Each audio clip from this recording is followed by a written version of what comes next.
Hello and welcome back to Mastering English Podcast, the place where we break down English for you, helping you move confidently from that intermediate level right into advanced fluency.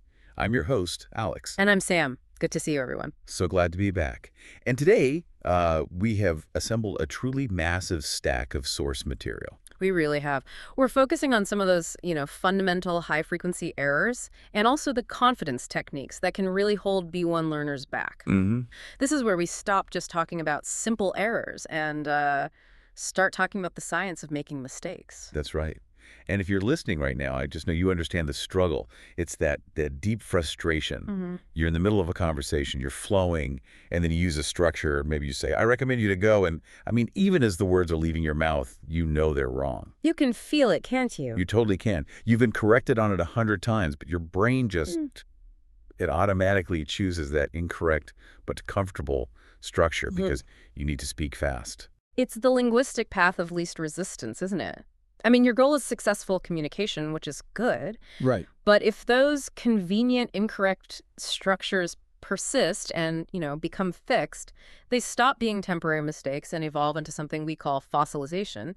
We'll be looking at the science of why that happens. Ooh, fossilization. That sounds serious. It can be. Like your mistake has literally turned into a permanent, immovable stone structure in your mind. It's a terrifying concept, but we are definitely going to deep dive into what that means and, maybe more importantly, how to chip away at that stone and reverse the damage. Absolutely. Our mission today is complex, but also highly practical. We are dissecting 10 of the most common grammatical and conversational pitfalls. Okay. The things that instantly signal intermediate level. And then we're exploring these powerful, science-backed techniques for self-correction and confidence. I'm really interested in that part.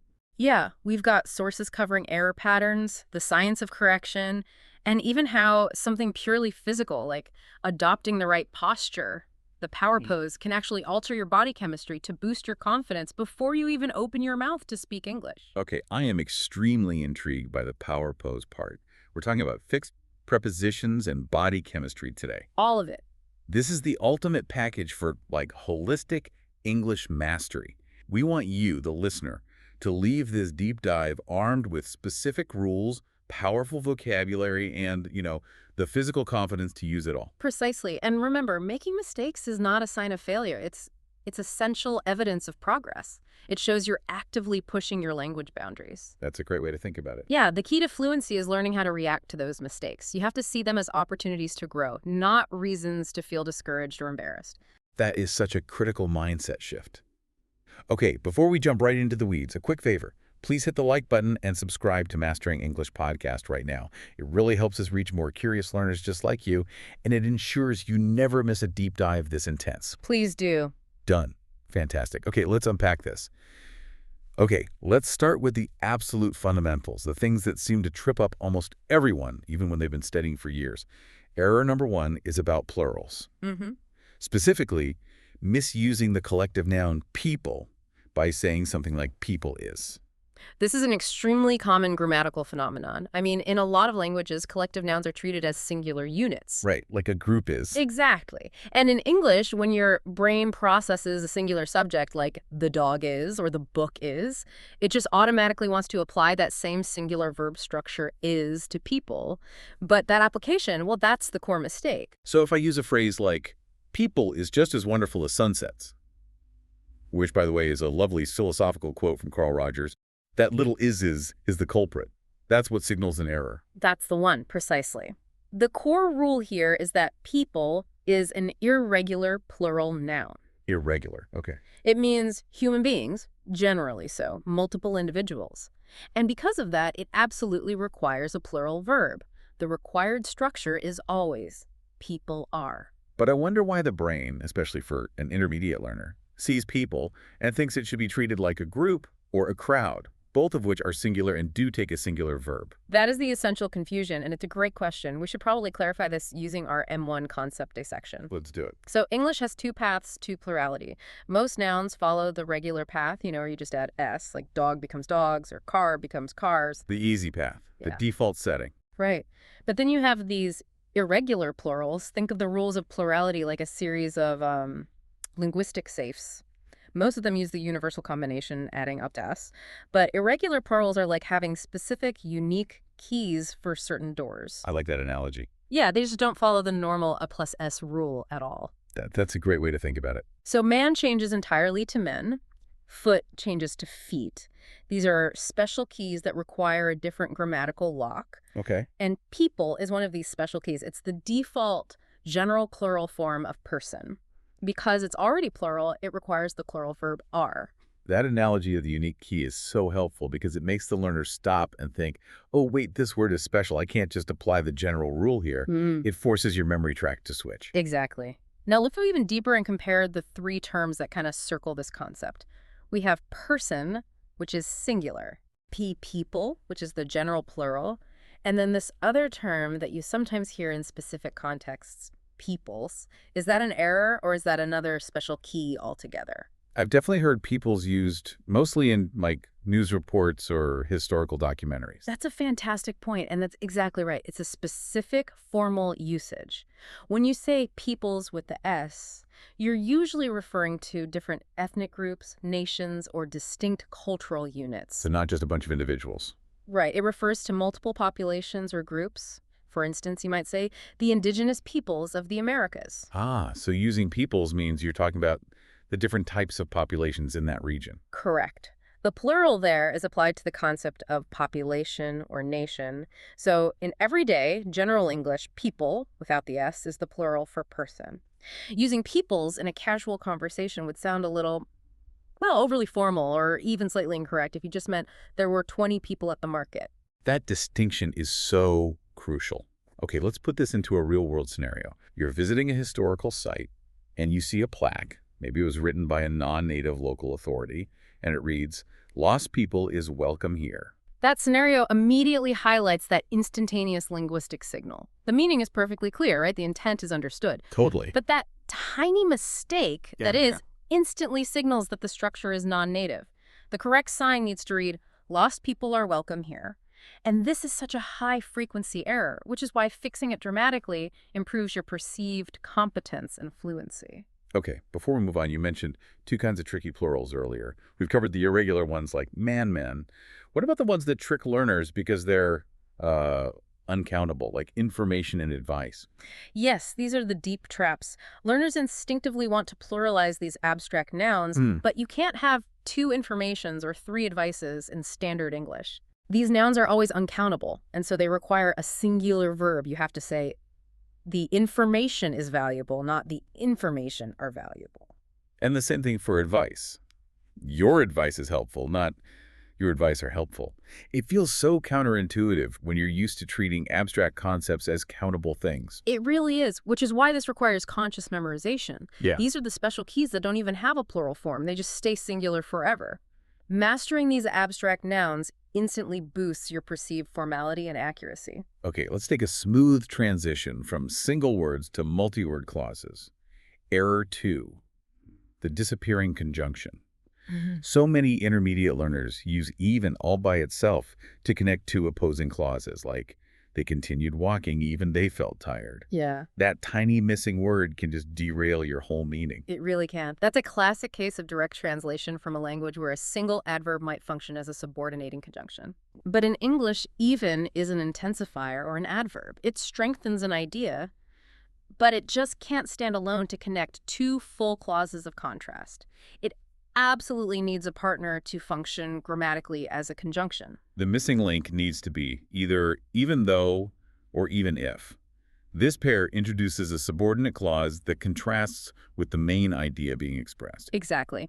And the distinction between those two is where the nuance of, say, a B2 or C1 speaker really emerges. The difference hinges entirely on reality versus hypothesis. Let's break down that distinction. Reality versus hypothesis. Let's use the M1 concept dissection. Okay, so even though Marie Novice expresses a known fact, it talks about something real, something that has already happened or is definitely true, you're establishing a contrast despite a known reality. Got it. It's a reality check. Right. Even if, on the other hand, expresses a hypothetical or imaginary condition. It deals with possibilities, things that might happen in the future, or conditions that are completely untrue in the present. It sets up a contrast regardless of a potential, but, unconfirmed future event. Can you give us that analogy again, the one that really locks the concept into memory? Let's use the weather analogy. Even though Joel is like saying, look outside, the rain is real, that's a fact, but we still have an umbrella. That's the main clause. The contrast exists despite acknowledging the known, confirmed fact of the rain. And even if. Even if is like saying, if it rains tomorrow, that's the hypothetical condition, we still won't cancel the picnic. The commitment is there, the picnic is on, regardless of the potential not yet realized condition of the rain. That makes it so clear. Okay, let's solidify that with the source examples. Okay, the source said, I'm still mad at him, even though he apologized yesterday. The apology is a fact. It happened. Right. You acknowledge the real event, but your primary feeling continues despite that reality. And the hypothetical contrast. I wouldn't forgive him even if he apologized. Here, the apology is pure imagination. It's an imaginary condition set in that conditional space. You're defining your hard limit, stating that no matter the potential unrealized action, your reaction remains unchanged. This clear distinction is so crucial for B1 learners to express nuanced, logical thought. Okay, before we move on, you mentioned the source highlighted a third phrase. Even so. We've established even though Guy connects a fact clause, and even if connects a hypothetical one. What's even so, and how does it function differently? That's a great question, because it looks similar, but it functions completely differently in the sentence. Even so is not a clause connector. It acts as a contrastive adverb. Okay. It basically means nevertheless or however. It usually starts a new independent sentence or is used after a semicolon or comma to transition the idea, but it doesn't merge the clauses grammatically. So it's an adverbial phrase, not a conjunction. Can you show me the difference? Sure. If you say, the movie was long and confusing, even so, I enjoyed the ending. See how even so functions externally? It introduces the contrasting thought about the previous full sentence. You could replace it with nevertheless, and the meaning would be the same. But if we used even though, we'd have to restructure the whole thing. I enjoyed the ending even though the movie was long and confusing. The grammar fundamentally changes. That makes the shift in function absolutely clear. It has a similar purpose, contrast, but is not doing the same grammatical job. Yeah. Mastering these small word pairings really elevates your speaking from, translated English to natural English. Yeah. Okay, let's tackle a really deeply ingrained grammatical point now. Right. The verb structures that follow recommend and suggest. The core mistake, which I hear every single day, is using the infinitive. I recommend you to go to the museum. And this trips up almost everyone because so many other verbs of advice do use that pattern, like I advise you to go. But recommend and suggest are really rigid in their structures. They are verbs that are never followed by you too. So if I can't use the infinitive structure with the person, what are the three, legal and fluent options? You have three primary, highly functional structures in fluent English. And all three of them force the speaker to focus on what the action is, not on the person directly through the infinitive. Okay, lay them out for us, starting with the most common one. Structure 1.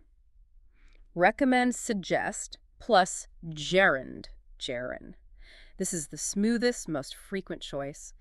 The gerund just names the action you're recommending. For example, I recommend trying the pasta, or she suggested leaving early. The gerund. Okay, let's make sure we spend enough time on this because it's a foundational term. What exactly is a gerund? The gerund is, I think, a wonderful piece of linguistic technology. It's the verb form that ends in "eren," but grammatically it's acting undercover as a noun. Oh, okay. It's not describing a continuing action, it's naming the action itself as a concept. So I recommend trying the pasta is the thing I recommend. The action itself is the object of my recommendation. Precisely. It names the activity or the concept you're referring to. Okay, what's structure 2? Structure 2.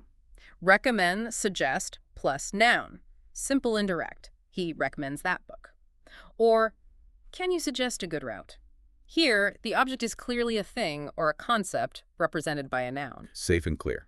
And the final third structure, which the source mentioned, is used in formal situations and kind of carries the weight of necessity. This is the most complex one, but it's essential for highly professional or academic communication. Structure 3. Recommend, suggest, plus that, plus subject, plus base verb. Okay, stop right there. The base verb, that's the part that sounds utterly strange to a non-native ear, isn't it? It is the absolute key, and it is totally counterintuitive. When we use this that clause structure, we recommend that she reserve early. The verb that follows the subject must be in its simplest unconjugated form. the base verb. Right. So even though the subject is she or he, you do not add the third person singular s that the simple present tense usually requires. So I have to say, he suggests that she go, not he suggests that she goes. That just feels wrong grammatically. It feels wrong because you're using the subjunctive structure, which is pretty rare in modern English. It implies necessity or a strong obligation. The sentence essentially means he suggests that it is necessary that she go. Because the word go is trapped in that necessity structure, it has to stay in its base uninflected form. Let's drill that feeling of wrongness out of us with multiple examples. Let's focus on a third-person singular subject. Okay, number 1. The policy recommends that the team leader review all safety procedures, not reviews. Okay. The doctor suggested that she exercise regularly, not exercises. Got it. The lawyer advised that the client wait for the official verdict, not waits. The architect recommended that he use sustainable materials, not uses. That repetitive practice is really helpful because it forces your ear to accept the base verb where it usually expects the S. It's the structure of policy and strong advice. And why is this formal structure, structure 3, used so often in official documents, legal texts, or formal meetings? Because it carries that inherent, non-negotiable implication of necessity. When a policy document states, we recommend that the client reserve early, they're strongly advising that the client must do this. It strips away the softer tone of a simple suggestion and replaces it with a formal necessity. It sounds official, serious, and mandatory, which is exactly why it's preferred in policy. So, learning those 3 paths, gerund, noun, or that plus subject plus base verb, is the only way to escape that fossilized "I recommend you to go" trap. That's the only way to sound professional and grammatically correct when you're giving advice with these 2 verbs. All right, error number 4 is the time travel blunder, messing up the future conditional structure. The incorrect sentence, and it's so common, is, I will see you when you will get home. That extra will feels like grammatical overkill. It is absolutely redundant, and it's one of the most persistent errors because in a lot of languages, you do use the future tense in both parts of the sentence when you're talking about future actions. Right. But in English, we're defining a time relationship. And the rule is that the clause that starts with a time conjunction like if or when has to use the simple present tense, even if the action is in the future. The result clause uses the will future tense. Correct. The simple present tense in that when clause acts as the anchor, the defined condition, for the future event. Let's use the M1 dissection here. Can you re-explain the analogy for why the simple present has to act as the future marker? Yes. Think of the if or when clause as the prerequisite course you have to successfully complete before you can enroll in the main course, which is the result. A prerequisite. I like that. The prerequisite course, the simple present tense, has to happen first, chronologically, even though both events are in the future. You have to complete the simple present action before the future action can happen. When I finish my prerequisite, simple present, I will start the main course, future. The finish time is in the future, but the verb tense is simple present because it defines the necessary condition. That really makes the why of it click for me. It's a sequence of events. It's all about sequence and condition. Okay, now let's revisit the distinction we made earlier, because sometimes when does take will, and this is where learners get confused and often just give up. This is a superb comparison, and it's all about function. The rule we just talked about applies when introduces a time clause, meaning it establishes the moment something will happen in relation to something else. Okay. However, when can also introduce an indirect question, meaning it functions as a question word asking at what time something will occur, and it's embedded in a larger statement. When it's an indirect question, it follows the statement word order rules we'll talk about later, and the future tense is required. Let's compare the two side by side to really drill the difference. Okay. Time clause, simple present. I will call you when the plane lands. Here, the time of landing is the condition. Right. Indirect question, future tense. I don't know when she will arrive. Here, when means at what time, and the whole clause is the object of know. So if I can replace when with at what time, without changing the meaning, it's an indirect question and can use will. You got it. But if it's defining a condition that must be met, it's a time clause, and I have to use the simple present. You nailed that distinction. It shifts the function entirely from being a condition to being the object of knowledge itself. Let's apply a real-world scenario. Imagine you're booking a complicated tour, and you're explaining the rules. If I say, if the payment will process by midnight, you will receive confirmation, why does that will process sounds so awkward to a native speaker. It sounds awkward because the native speaker's ear registers two fighting future commitments. It breaks that prerequisite logic. The simple present in the if clause, if the payment processes by midnight, signals the event that must be completed first. It makes the sentence flow logically. Once that event is completed, then the action in the main clause occurs. Using will twice just removes that clear chronological order and makes the condition feel kind of tentative instead of fixed. Excellent dissection. So, we're keeping the future simple and the condition present. Okay. Final grammar pitfall in this section, mixing up purpose. So many learners use for plus gerund when they should be using to plus infinitive. The incorrect example is something like, they came here for see you.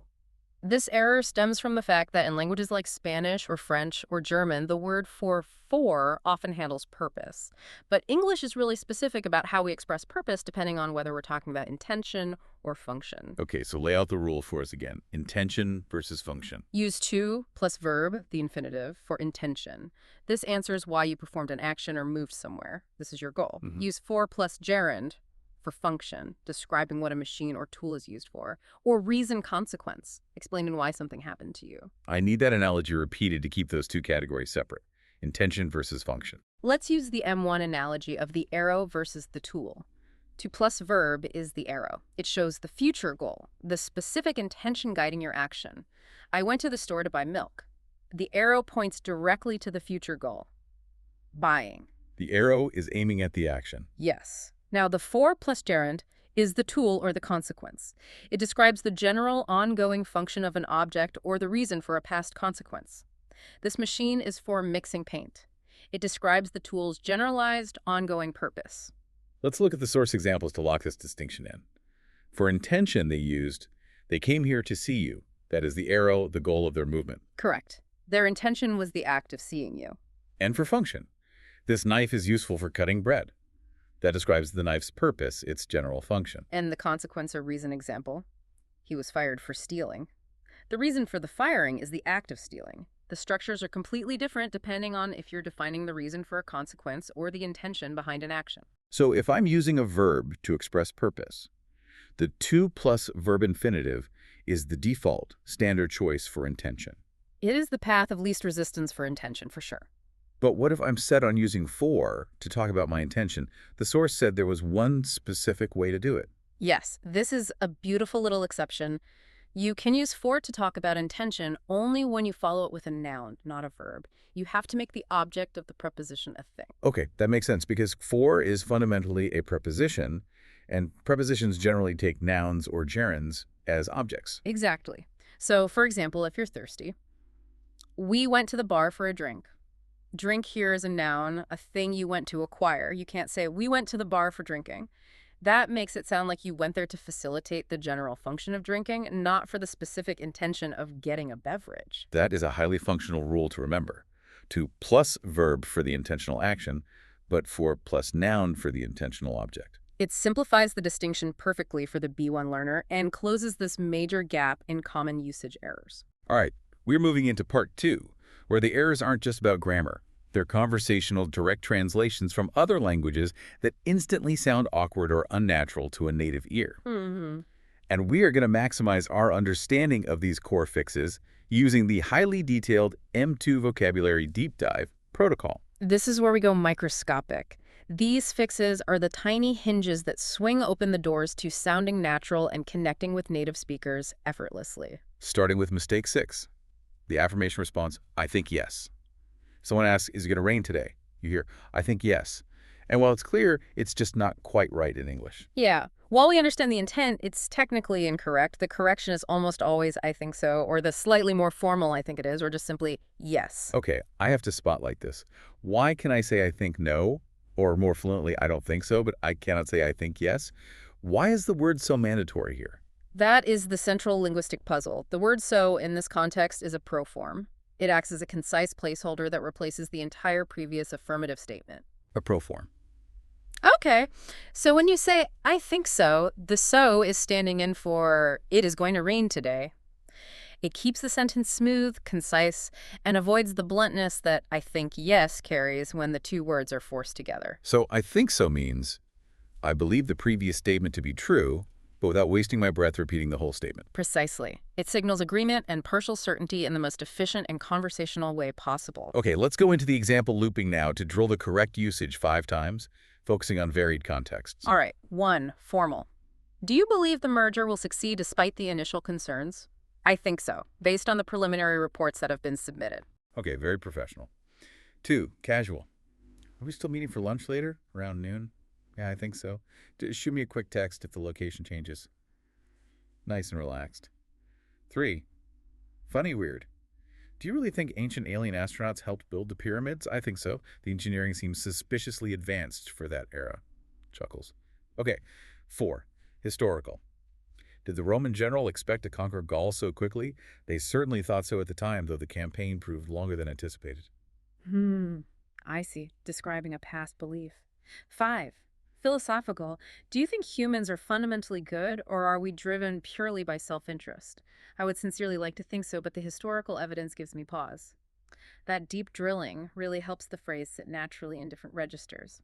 Now, for the extended scenario roleplay, let's plan a trip that is plagued by uncertainty, and we'll use "I think so" constantly to convey our tentative beliefs. I love this. I'll start. I'm worried about the travel time. Hey, did you check the travel advisory? I'm worried that road construction is going to delay us by an hour.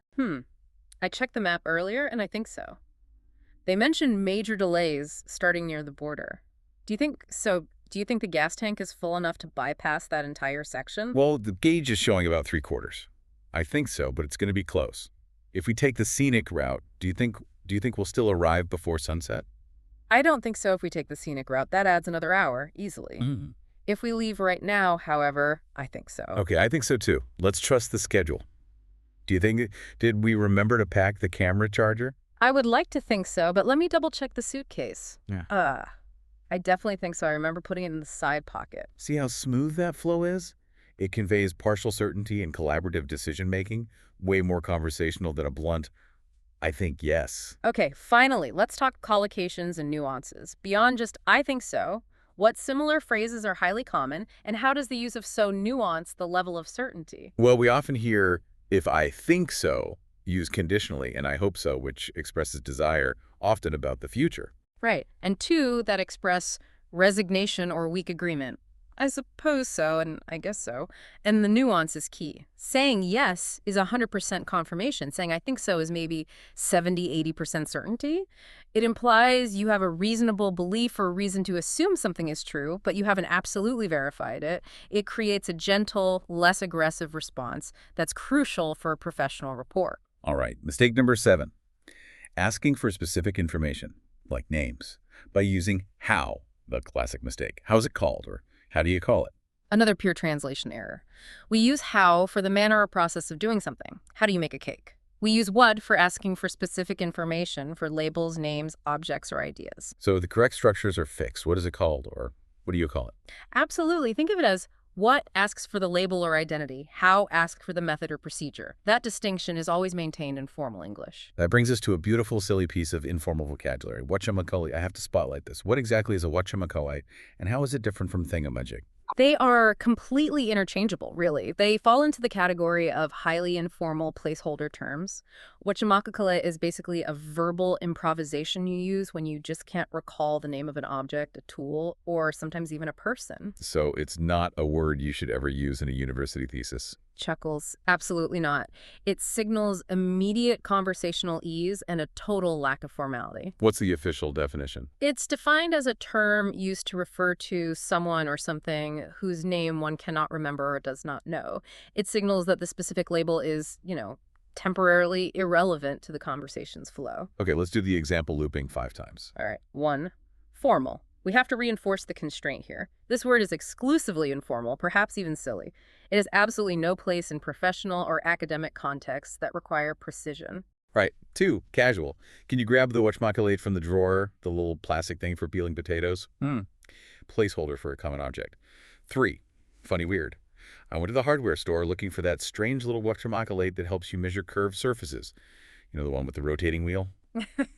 I know exactly what you mean. 4, historical. NA. The term's nature is modern, fleeting, and purely conversational. It lacks historical documentation or fixed literary usage. Got it. 5, philosophical. When you forget the name for a complex, abstract concept in a meeting, you sometimes just call it the existential whatchamacallit of corporate motivation, even though that explains nothing to anyone. Time for the extended scenario role play. We are trying to assemble cheap IKEA furniture, and we've lost the instructions and forgotten the names of all the tools and parts. I'm losing patience already. Okay, look at this diagram. I need the long wooden dowel, or the whatchamacallit that connects the two side panels. The long whatchamacallit. Do you mean the wooden thingamajig that holds the legs, or the shiny metal whatchamacallit that tightens everything? No, neither. I mean the plastic piece, the little black whatchamacallit you have to hit with a hammer to seat the hinge firmly. Ah, the plastic hinge stop. I need to find the instructions first, but they're gone. I think I left them in the bag with the little wrench thingamajig. Well, we can't find that either. If we don't find the correct whatchamacallit, this whole cabinet is gonna collapse on us. Hold on. I found the Allen key. It was next to the little circular wooden whatchamacallit that keeps falling out of the hole. Fantastic. Now we just need the small brown square thingamajig that slides in here. We successfully assembled the furniture using only placeholders. That was exhausting, but extremely clear usage of the term. It's a perfect demonstration of its function. Now, collocations and nuances. When is it inappropriate to use whatchamacallit? It's totally inappropriate in any setting where precision, professionalism, or seriousness is required. Correct. Using it in a job interview, a legal deposition, or a formal presentation would signal a profound lack of professionalism or preparation. Its common usage is usually preceded by phrases like, "I need thee," or "Can you grab them?" and the tone is always relaxed and non-serious. It immediately lowers the register of the conversation, which is why it's a great fluency tool for casual dialogue, but a professional hazard in formal settings. Okay, mistake number 8 involves fixed prepositions that are often translated incorrectly from phrases like casado con or Maria Vec.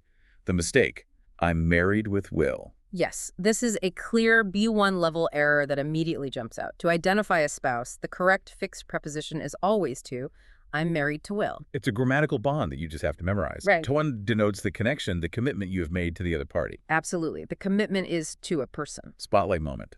Is there any context in standard English where we can use married with? Because I feel like I've heard it used, and I want to know if it's correct. Yes, this is a crucial distinction that we have to emphasize because it avoids a huge misunderstanding. You can use married with only when you are specifying that a married person has children. The with refers to the children, not the spouse. That is a major difference. So I am married to Sarah means she is the spouse, but I am married with 3 children means I am married and I have 3 children. The phrase is modifying the state of the family unit, not identifying the partner. Exactly. If you incorrectly say, I am married with Sarah, it sounds awkward. It sounds like Sarah is just an accompaniment, like a side dish, or maybe one of your 3 children. It's grammatically incorrect for identifying the partner. Let's nail down I'm married to with the example looping. Okay. 1. Formal. Dr. Lee has been married to Alice, a neuroscientist, for over 50 years, and their research collaboration is ongoing. It's very official. 2. Casual. Did you hear? She finally got married to her long-term partner last week. They look so happy together. Nice. 3. Funny weird. I heard he's so dedicated to his startup that he's essentially married to his job. His wife rarely sees him. Metaphorical marriage. 4. Historical. NA. This is a fixed grammatical structure, but we should note that while married with was occasionally used in older English texts, it's now considered archaic and incorrect when identifying the spouse. Good to know. 5. Philosophical. When an artist dedicates their life entirely to their craft, are they truly married to the idea of creation? Excellent. Now for the extended scenario roleplay. We are wedding planners going over every detail, constantly reinforcing the correct prepositional structure. I'm talking to the couple, so when you send out the invites, you need to state clearly that Mr. Smith will soon be married to Mrs. Jones. Correct. And how many guests are you expecting? Are any of them married to someone working in the catering industry who might have suggestions? Yes, the maid of honor is married to a professional chef. We are currently engaged to each other, but after the ceremony, we will both be legally married to one another. Fantastic. And after you're married to your partner, do you plan to be married with children right away, or will you wait? We're waiting a few years before we are married with children. We want to enjoy being married to each other first. That was incredibly clear, and we avoided the error every single time. The usage confirms the mandatory structure. Finally, collocations and nuances. The key nuance is that married to is a fixed prepositional phrase that just has to be memorized. Right. And other related fixed prepositions follow this pattern, often indicating a deep, continuing connection, engaged to, related to, committed to. They all share that to structure when connecting a person to the other party or idea. If you confuse it, it just signals that the grammar structure isn't yet internalized. Okay, mistake number 9. Using the verb explain directly followed by a person or an object pronoun. The mistake is, she explained me the rules. This one is deceptive because, as we noted, you can say, she told me the rules or she gave me the book, but explain just does not behave like tell or give. Spotlight. Why can I say, tell me the rules, but not explain me the rules? What's the fundamental difference in the verb pattern? It comes down to the nature of the verb. Explain is a transitive verb that prioritizes the object, the thing being clarified, over the recipient. You have to explain the thing first. If you try to say, explain me, it sounds like you're asking the other person to analyze you, the person, or make you clear, which is nonsensical. So the person must be separated by the preposition to. Absolutely. The structure is rigidly explain something to somebody. Let's break down the correct rule path again. Okay. 1. Correct. Explain thing concept. Like, she explained the theorem. 2. Correct. Explain thing to person. She explained the theorem to us. Right. 3. Correct. Explain pronoun referring to a thing. Can you explain it to me? Okay. Okay. 4. Correct. Explain clause. How, why, what. Please explain why you made that choice. Okay. Let's run the example looping. All right. 1. Formal. The lead scientist explained the new methodology to the junior staff in detail during the morning briefing. Explaining methodology to staff. Got it. 2. Casual. I missed the first part of the movie. Can you explain the plot to me one more time? Explaining plot to me. Yep. 3. Funny weird. The cat seemed to try to explain to the nervous mouse how the new laser pointer worked, but the mouse was only focused on escape. Chuckles. Poor mouse. 4. Historical. Historians eventually explain the complex social causes of the revolution to the common people using simple pamphlets, explaining causes to people. 5. Philosophical. It is hard to explain abstract, intangible concepts like consciousness to skeptics who demand empirical proof. Okay, extended scenario role play. We are a boss and a new employee going over a complex technical situation. We have to focus on the correct structure. Welcome. Before we begin, let me explain the current budgeting situation. Thank you, that's vital. Could you explain to me the new login authentication process first? It looks complicated. Certainly. I explained the technical details to the engineers earlier and we simplified them. Let me explain how it works in 3 clear steps. Great. When you have time, please explain the logic behind the security firewall configuration. I need to understand that. I will explain that to you in the afternoon. We find that if we explain the whole structure first, it's easier to implement the details. The key is that I explain the system to you before you interact with it. Perfect flow. We explain things to people, not explain the people themselves. The usage confirms the mandatory structure. Collocations and nuances. When you use explain, you often pair it with adverbs of clarity. Explain clearly, explain thoroughly, or explain in detail. Because the very goal of explain is clarity, it's naturally followed by words that reinforce that intent. The nuance is consistency. If you slip and say explain me, it just jars the ear because the verb pattern is so fixed. Okay, mistake number 10. The word order blunder that happens when a question is embedded inside a statement, the incorrect sentence. I don't know where is Diego.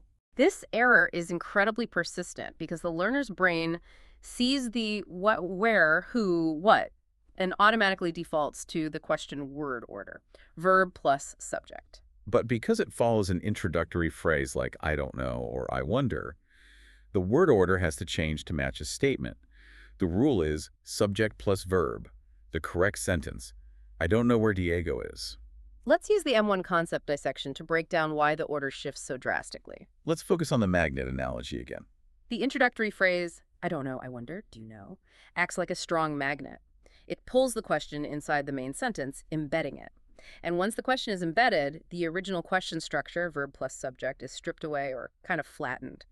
The question loses its interrogation function and has to adopt the neutral structure of a statement, subject plus verb. The question structure is sacrificed to the magnetic introductory statement. That's it. Now let's compare the structures one last time to drill this difference into the listener's memory. Direct question. Where is Helena? That has a question mark, and verb plus subject order. Right. Indirect question, statement lead. I don't know where Helena is. No question mark, and subject plus verb order. Okay. Indirect question, question lead. Could you tell me where Helena is? The question mark is used, but only because the introductory phrase started as a question. That's the ultimate nuance to remember. The question mark is only used when the introductory phrase has the question word order, like, do you know? Or, could you tell me? The embedded clause itself, where Helena is, never goes back to the verb plus subject order. Correct. The sentence already has its question structure established by the introductory phrase, so the embedded clause must be simple and non-interrogative. Why is this mistake so ingrained in the brain, as the source suggested? Why is it so hard to stop saying, where is Diego? Because of that initial powerful trigger. From early lessons, where is drilled as where plus verb plus subject. That is the default primary neural pathway. It takes deliberate, conscious effort and constant self-correction to realize that when where functions as a conjunction or connector, not a primary interrogative, it follows a totally different rule. The student sees where and auto-triggers the question sequence, even though it's wrapped inside a larger statement that dictates the required structure. The only way to win is through relentless practice and self-correction, forcing the subject plus verb order after that where. Absolutely. The word order is fixed. Master it, and you've conquered a huge barrier to sounding fluent and grammatically sophisticated. We've drilled down on grammar structure. Now let's talk sound and rhythm. Pronunciation. A lot of B1 learners focus intensely on grammar, but they often worry about their accent. I have to ask the direct question again. Is sounding like a native speaker necessary for professional success? That's a fundamental question, and the answer, based on all our sources, is a resounding no. Sounding like a native speaker is not necessary. What is essential, however, is clarity. Poor pronunciation can severely lower your perceived competence. Perceived competence, that's a strong term. What does it mean practically? It means that people judge your professionalism, your intelligence, your credibility based on how easy your English is to follow, not whether your accent is native level. If a listener struggles to understand you because of strange vowel sounds, incorrect stress patterns, or flat intonation, they might unconsciously assume you're less capable or less prepared, even if your ideas and vocabulary are excellent. Clarity boosts confidence and, critically, trust. That's a powerful distinction. It's not about sounding beautiful, it's about sounding intelligible and professional. Precisely. Let's use the M1 concept dissection to break down the elements that truly determine clarity. Consonant sounds, vowel sounds, stress, and intonation. Can you restate the overarching analogy for how these four things work together to create that natural English sound? Think of pronunciation as a comprehensive musical score. The individual words are the notes. You need to hit them accurately. But stress and intonation are the rhythm and the melody. You might hit every note correctly, but if you ignore the rhythm, stress, and the melody, intonation, the result is flat, monotonous, and difficult to listen to. It becomes a robotic transcription rather than natural human speech. That perfectly explains why highly grammatical speech can still sound awkward. It's missing the music. Let's start with the hard physical errors, the consonants, which often require literal mouth retraining. We have to master the sounds O+Z and E-voiced. The fix is purely mechanical, and it requires commitment. You have to deliberately place your tongue gently between your teeth. For the voiceless S in 3 or thank you blow air out. It's a puff of air. For the voiced E in this, or mother, you create sound with the vibration in your throat while keeping that tongue position. Practicing minimal pairs like 3 and tree is great for isolating the correct placement. What about the frequently confused V and W? I hear learners substitute the W sound for V, so words like very sound like wary. This is a strict lip and teeth issue. For the V sound, your bottom lip must gently touch your top teeth, allowing air to escape with friction VVVV. For the W sound, your lips are rounded, like you're blowing out a candle, WWWW. The difference is friction versus rounding. Practice the pair, vet versus wet. And the classic, widespread challenge for many Asian and some European speakers. R and L confusion, where light and right sound identical. The tongue position is the differentiator. For L, light, glass, the tip of your tongue touches the ridge behind your upper front teeth. For R, right, grass, the tongue is pulled back slightly, never touching the teeth in that initial position. Separating these two sounds requires dedicated, isolated drill practice to build new muscle memory. And finally, the common phenomenon of dropping final consonants, like saying bed is B. This is critical not just for clarity, but for grammar recognition. If you drop final consonants, you risk confusing, for example, present tense, he walked, with past tense, he walked, or singular, a cap, with plural, the caps. You have to slow down and slightly exaggerate that final sound, forcing your mouth to close the word completely. This signals to the listener that the word is finished and its tense is defined. Let's move to vowels. Yeah. We need to focus on short versus long vowels, like ship versus sheep. The length of the vowel is crucial because it can entirely change the meaning. A short vowel, like in ship or sit, is brief and relaxed. A long vowel, like in sheep or seat, is held longer and often requires a more tense, specific lip shape. Misusing these leads to obvious misunderstandings, especially when ordering things or referring to quantities. This brings us to minimal pairs. I'll spotlight this concept again. What exactly is a minimal pair, and why are they so effective for the B1 learner? A minimal pair is a tool. A pair of words that differs by only one single sound. Pen versus pan. They're powerful because they isolate the exact single sound the learner struggles with, forcing them to produce the minute difference necessary for clear, separate words. Definition locked. Words that differ by only one sound. Let's do the example looping 5 times, focusing on the mouth position for E, mid, relaxed as in pen, versus A, wide open as in pan. Okay. 1. Formal. We must train the auditory system to recognize the minimal pair contrast between E and A to ensure professional differentiation. Very academic. 2. Casual. Did you bring a writing pen? I only have a cooking pan today. Clear difference. 3. Funny weird. The fat man tried to sit on the tiny red men's restroom sign. Chuckles. Okay, using man-men. Another key short-long vowel difference. 4. Historical, NA. The concept is a modern pedagogical tool used to isolate phonetic errors. Right. 5. Philosophical. The difference between hit and heat is minimal phonologically, but the resulting meaning shift is a minimal difference yielding maximal consequence. Extended scenario role play. We're in a situation where small errors in short-long vowels cause a communication breakdown. Let's try to order food at a restaurant using these confusing pairs. I'm the waiter. Welcome. Can I start you off with a drink? Yes, I would love a glass of full-bodied red wine, meaning pull, short vowel. A glass of full-bodied wine, sir. Are you sure we have a full selection? With the short vowel.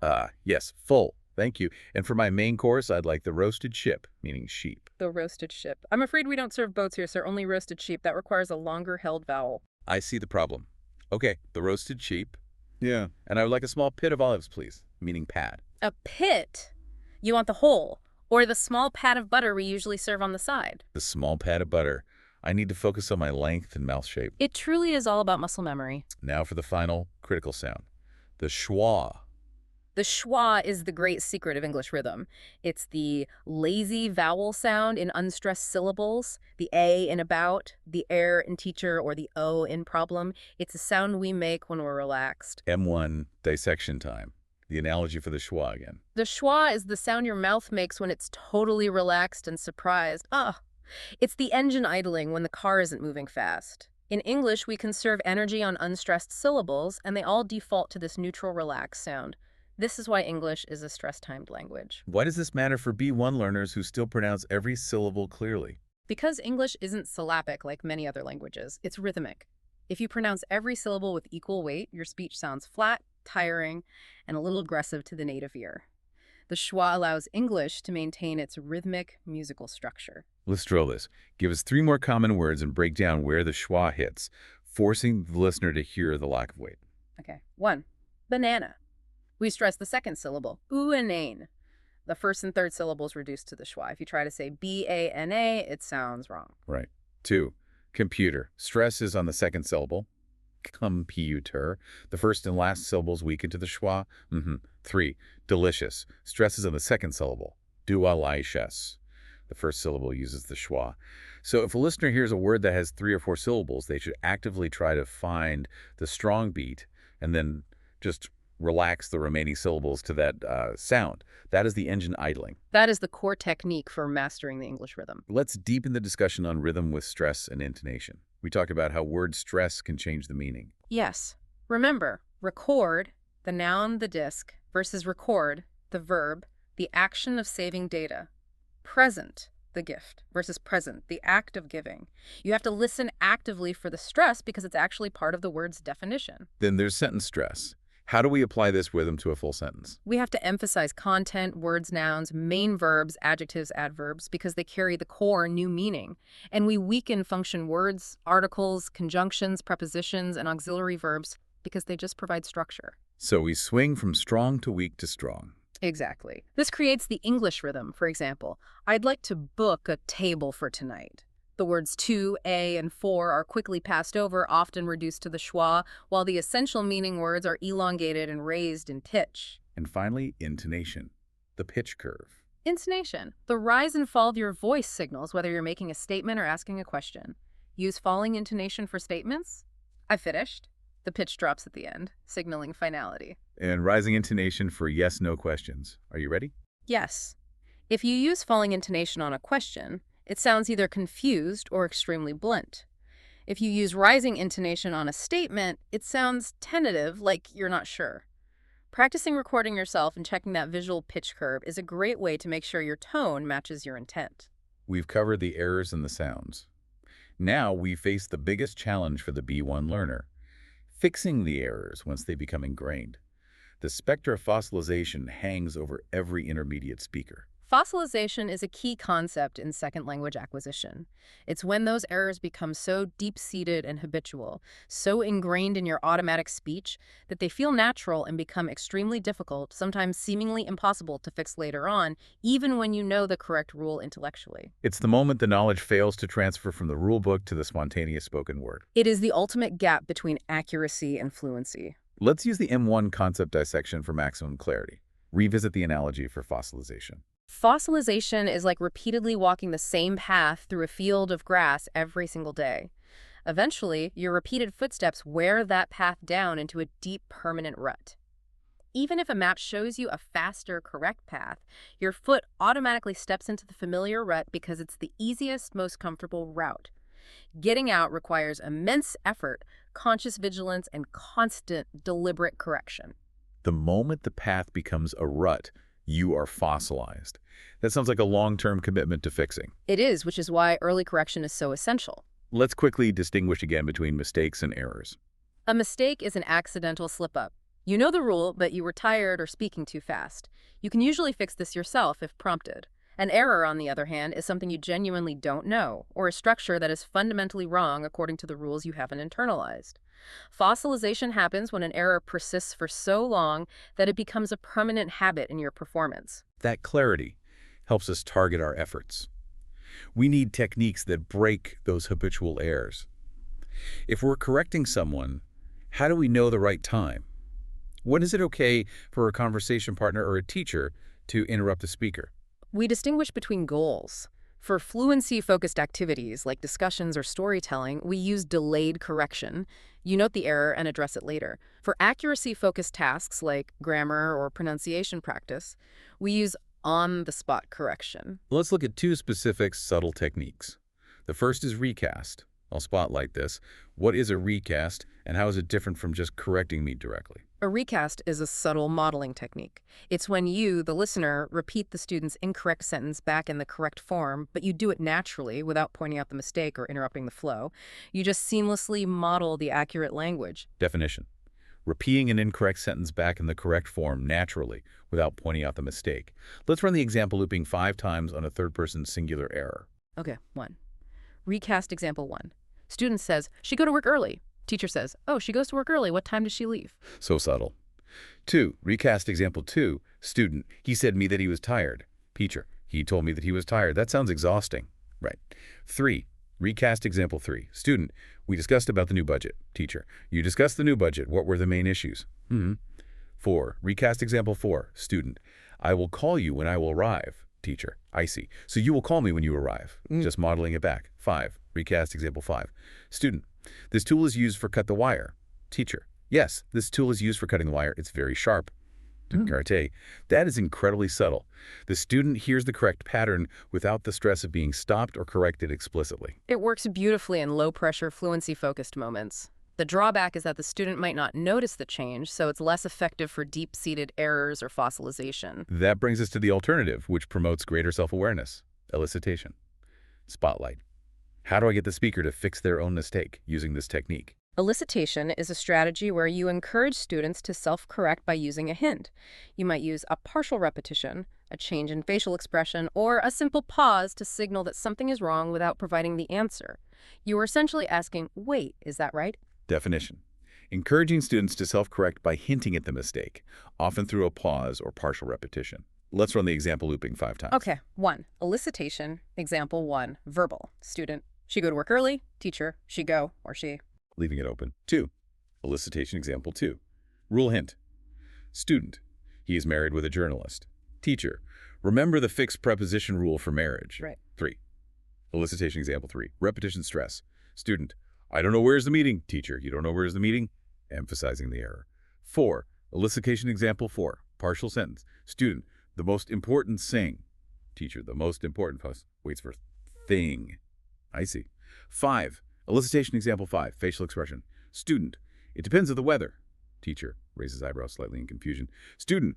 Oh, it depends on the weather. Elicitation is superior because it forces the student to switch from speaker mode to critical listener mode. It makes them do the heavy lifting themselves. It builds that crucial self-awareness necessary to break the rut. Exactly. But as a nuance, if the student truly doesn't know the rule, overusing elicitation can be frustrating. That's when you switch back to metalinguistic feedback, giving a hint about the rule, or direct correction.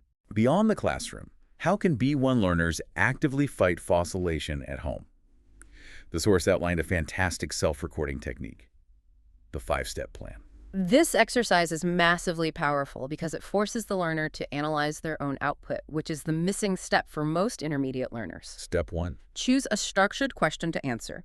Make it a question that requires some spontaneous thought, ideally requiring 30 seconds to a minute of speech. For instance, do you think social media improves or damages professional connections? Step 2. Record your answer. Use your phone, either voice recording or video, and speak for the full duration.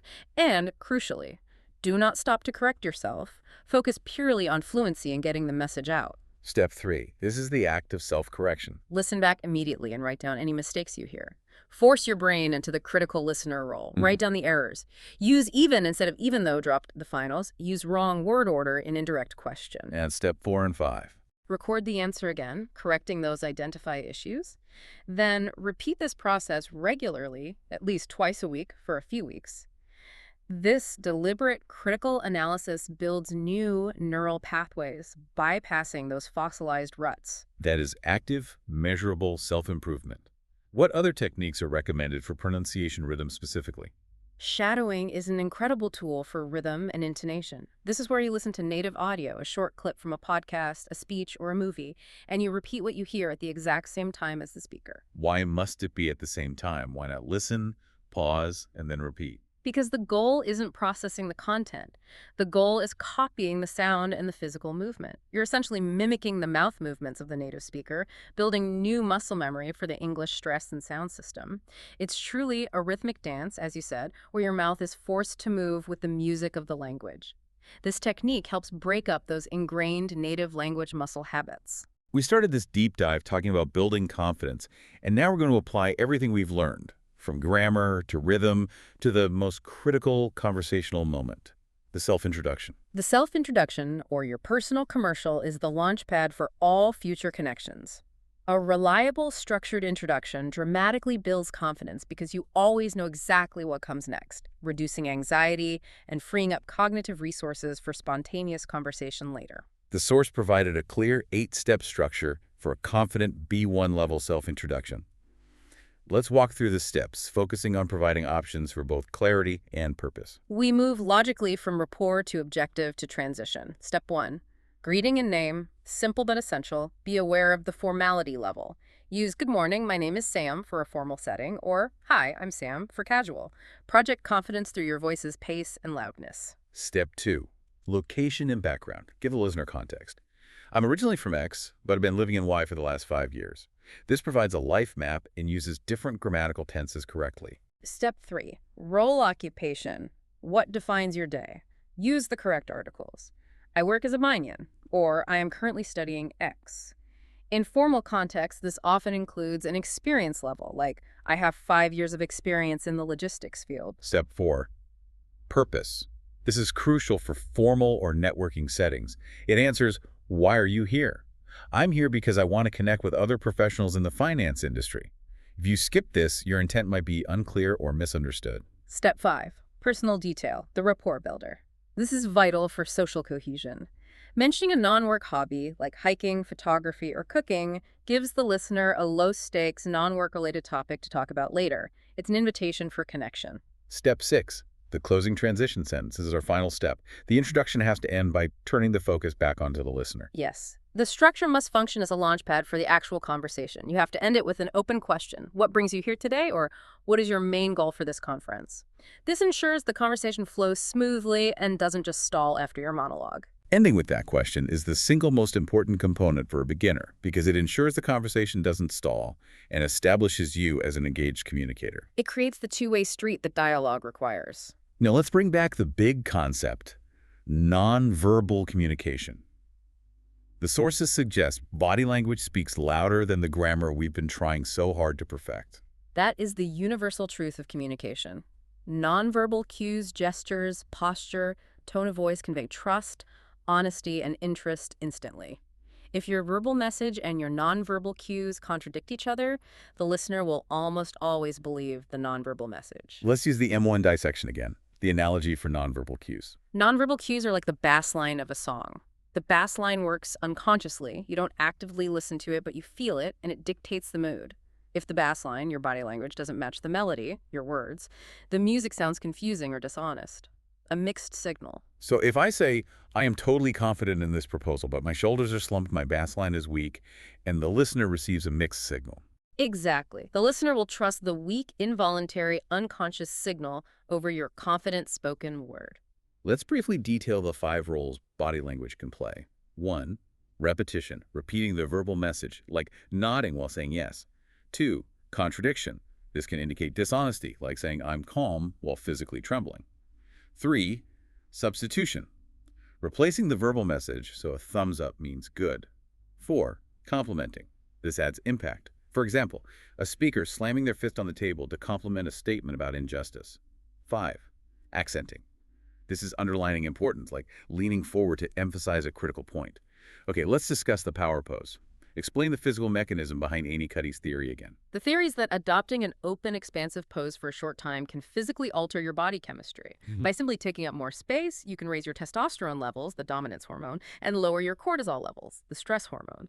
This tricks your brain into feeling more confident, making it easier to overcome speech anxiety. So standing confidently actually makes me feel more confident before I even have to speak English. It creates the physical foundation for the confident language you want to use.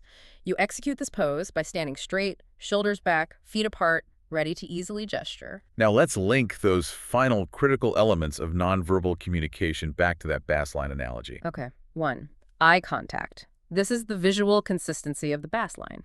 Too little looks shifty. Aim for comfortable intervals of 9 to 10 seconds in one-on-one settings. It signals you're paying attention. Right. 2.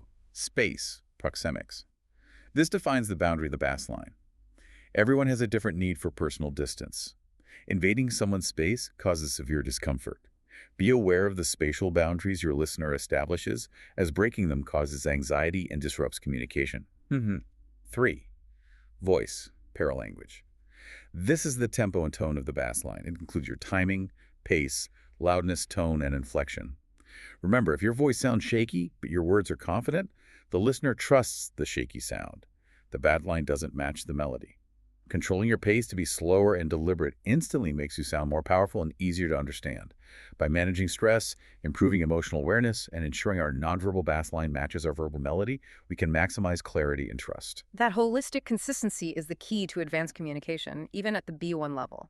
It is time for our quick-fire correction segment. I'm going to throw 3 specific high-frequency mistakes at you, mistakes we haven't deep-dived in the M2 section yet, and you give us the correction and the crucial underlying rule. Alex asks the mistake. Can I say, the most important thing in life is family? Sam corrects, no you cannot. This is a crucial pronunciation error, substituting the mandatory the sound with S or T because of mother tongue interference. The correction is thing. The key articulation is non-negotiable. The tongue must be placed between the teeth to create the proper sound for thun. If you don't do the physical movement, you make the mistake. Alex asks the mistake. Can I say, we discussed about the problem? Sam corrects. This is a grammar error caused by preposition redundancy. Discuss is already a transitive verb that means to talk about, so adding about is redundant and unnecessary. The native speaker correction is simply, we discussed the problem. No preposition is needed. It's an easy fix once you know the rule. Alex asks his mistake. Can I say, every student must sign in when they arrive? Sam corrects. This is a grammar error known as pronoun disagreement. The formal, grammatically correct rule is that singular nouns require singular pronouns. Since student is singular, the plural pronoun they can't be used. The correct phrasing is the formal. Every student must sign in when he or she arrives. But wait, I hear native speakers breaking that rule constantly, especially in casual conversation. They'll use they or their to avoid the awkward he or she. What should the learner do? That's an important point for balance. The formal, grammatically correct answer is he or she. However, for conversational fluency, native speakers often do use they to avoid awkwardness. For your formal exams or professional writing, stick to the singular pronoun rule, he or she. But be aware of the casual exception where native speakers prioritize speed and flow over strict agreement. For the B1 learner aiming for accuracy, I'd say stick to the rule first. Alex, we have covered a vast territory today, battling fossilization and mastering complex structures. It's time for a short pop quiz for you and for the listener to test the concepts we dissected in detail. I am ready. I think I've avoided the deep red today. All right, question 1. What grammatical term describes a verb ending in e, she that acts undercover as a noun? That is the gerund. Correct. Question 2. What word order must follow the we connector in an indirect question like, I don't know where? It has to be statement word order, subject plus verb. Perfect. Question 3. Which specific fixed preposition is used to identify a spouse? It is always married to. You got it. Question 4. What correction technique encourages the student to self-correct by giving a subtle hint or a pause? That technique is elicitation. Excellent. And question 5. What's the critical difference between the usage of even though and even if? Okay, even though introduces a fact, something that's real, and even if introduces a hypothesis, a possibility. 5 out of 5. Exceptional work. You nailed the nuanced answers. Now, to summarize the top concepts and words we learned today, the key takeaways from our deep dive. The top 3 concepts we covered were the danger of fossilization and how to avoid that deep rut by conscious effort, mastering the strict structure of the indirect question, using subject plus verb word order, and understanding that body language and perilanguage form a nonverbal baseline that has to match your verbal melody. And the 5 crucial words or concepts we defined with extreme detail. The gerund, the verb as a noun, recast versus elicitation, the mandatory usage of I think so as a proform, the purpose distinction between to plus verb and for plus gerund, and of course, the charming placeholder, whatchamacallit. Now for the application challenge. We want you, the listener, to actively implement one of the techniques we discussed this week. Your micro challenge is this. Use the self-recording technique once this week. Record yourself answering this specific question, making sure to use the future conditional structure correctly. What will you do this weekend if you have free time? Practice that simple present in the if clause. Focus on your pronunciation, your structure, and your overall confidence. Sam, close us out with a final provocative thought for our listener to mull over, connecting body language and confidence. We talked about the power pose and how it affects your chemistry. Consider this. What you communicate nonverbally affects not just the listener's perception of you, but your own emotional chemistry. If you stand tall, adopt an open posture, and physically embody confidence, can your body language actually make you a better speaker, forcing greater clarity and fluency even before you open your mouth? Think about that physical foundation of confidence as you move forward. That's a fantastic thought to end on. Remember, your progress is not about perfection, it's about persistence. Don't forget to like and subscribe to Mastering English Podcast. And if you enjoyed the deep dive, share it with a friend who is fighting their own fossilized errors. I'm Alex. See you next time. And I'm Sam. Bye.